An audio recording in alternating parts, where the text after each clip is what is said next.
So for today, for day one of the challenge, I want to keep it really simple, and I'd like you to focus on just getting enough hydration. I know it sounds simple, and you're like, okay, I know that. No, really, enough hydration. Like, most people don't get enough. They think that they get enough, but they actually don't. So the recommendation is to get about at least 64 ounces per day, which is about half a gallon, which equates to, if you do the math, it's 8-ounce glasses per day. And I'm sure you've heard this 1,000,001 times, but let me explain. It actually is really important. So water obviously hydrates you, and the reason that's important is, well, for all of our bodily functions, but since this is an energy boost challenge, even the mildest of dehydration can leave you feeling fatigued, tired, weak, and also gives you brain fog. So it's going to help a lot with raising your energy levels physically, but also getting you more alert mentally. So start there. Just start by making sure you're getting enough water each day. So for every day for these 7 days, if you have a water bottle and you know exactly how many ounces are in it, even better, even easier to make sure that you're getting enough water. So it's 64 ounces, which is a half a gallon a day, which equates to about 8-ounce glasses per day. So if you'd like to divide it up, if that's easier for you, I suggest, as soon as you wake up in the morning, having 2 glasses of water, those 8-ounce glasses of water. Have 2 glasses of water in the morning, have 2 with lunch, have 2 more in the afternoon, and then have 2 with dinner.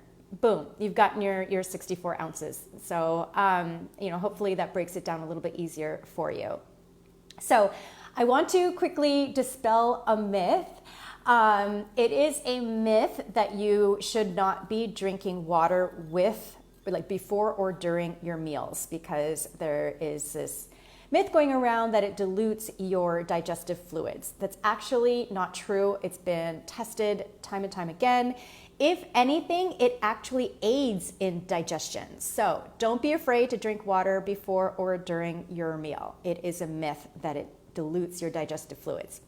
Another thing I wanted to suggest is don't drink water too late at night. The suggestion is don't drink water after 7 p.m. Reason being is because it's going to make you get up in the middle of the night to pee. And we know how important sleep is for your health and all of your health goals.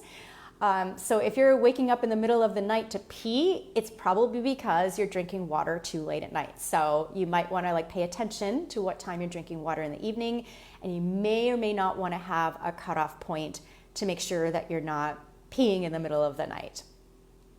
So just to review real quick, water, 64 ounces, half a gallon a day, that's 8-ounce glasses.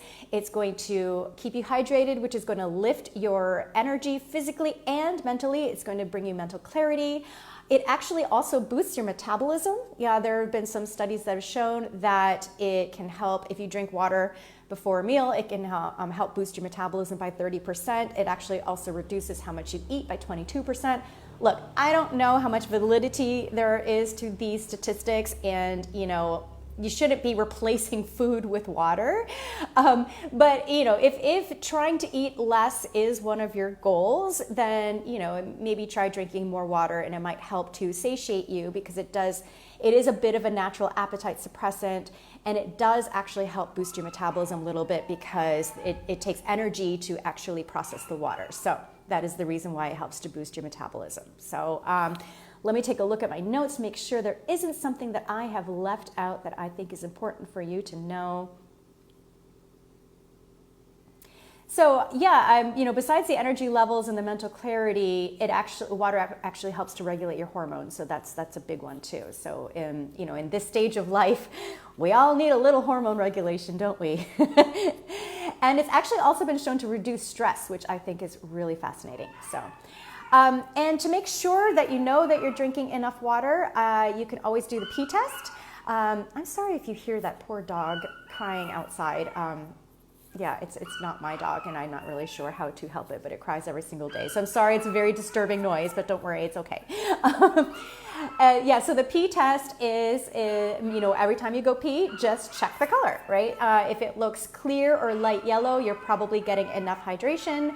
If it's dark yellow or, on the amber side, then you're probably not getting enough hydration. So it's kind of like a quick little, it's not the most scientific way to test if you're hydrated, but it is a quick way to check. So get your water in today. Try to get 64 ounces. Let me know in the group, under this post. Let me know if you're able to get the 64 ounces. Let me know if it was difficult. Kind of is, actually. Like, honestly, out of all the health tips, I think that drinking water is personally my most difficult. I just don't, my thirst isn't there very often. So I have to remember to drink water and kind of force myself to drink enough. So if that's an issue for you too, you might want to keep your water bottle by you all day to make sure that you're getting enough water throughout the day. So hope that was helpful. Let me know if you have any questions, and I will see you tomorrow. Same time, same place.